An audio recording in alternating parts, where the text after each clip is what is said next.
1984। आज आप लोगों के लिए बहुत ही प्यारा सा एक झूमर नाच गीत जो कहते हैं चुटकुला गीत है, जो ननद और भाभी के बीच का वर्णन है। आप लोग सुनिएगा और अपना आशीर्वाद प्यार दुला दीजिए, बताइएगा आप लोगों को यह गीत कैसी लग रही है। हेलो फ्रेंड, नमस्ते प्रणाम। मैं प्रतिमा शर्मा 838। और ये आप लोग कमेंट में बताइए गीत कैसी लगी आप लोग को। बहुत धमाकेदार मजेदार गीत है।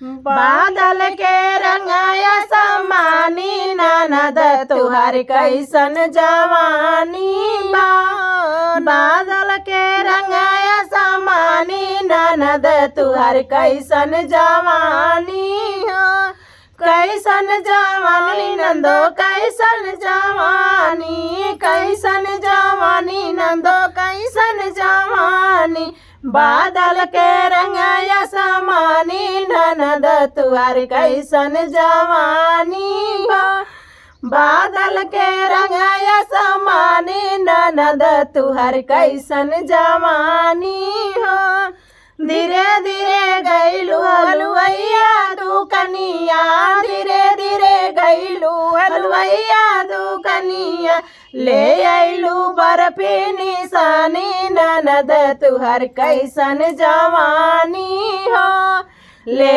आइलू बर्फी निशानी ननद तुहर कैसन जवानी हो बादल के रंगाया समानी ननद तुहर कैसन जवानी हो बादल के रंगाया समानी ननद तुहर कैसन जवानी हो धीरे धीरे गईलू बजवा तू कनिया धीरे धीरे गईलू बजवा तू कनिया ले आइलू लहंगा निशानी ननद तुहर कैसन जवानी हो ले आइलू लहंगा निशानी ननद तुहर कैसन जवानी हो बादल के रंगाया समानी ननद तुहर कैसन जवानी हो बादल के रंगाया समानी ननद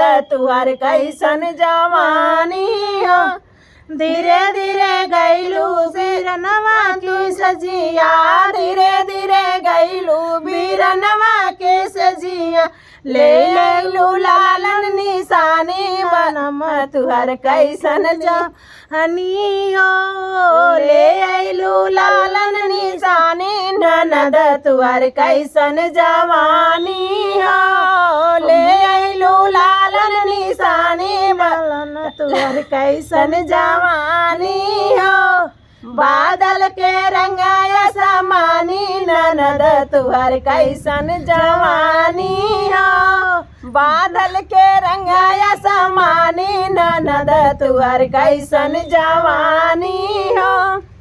आप लोग को यह गीत कैसी लगी? बस हंसी मस्ती के लिए है और आप लोग बताइएगा आप लोग को यह गीत कैसी लगी। ननद लोग गुस्सा ना होंगे क्योंकि हम लोग भी किसी के ननद हैं, तो हमारे पे भी ऐसी बात हो सकती है। ननद से लोग मजा ले रहे हैं, वो लोग हमसे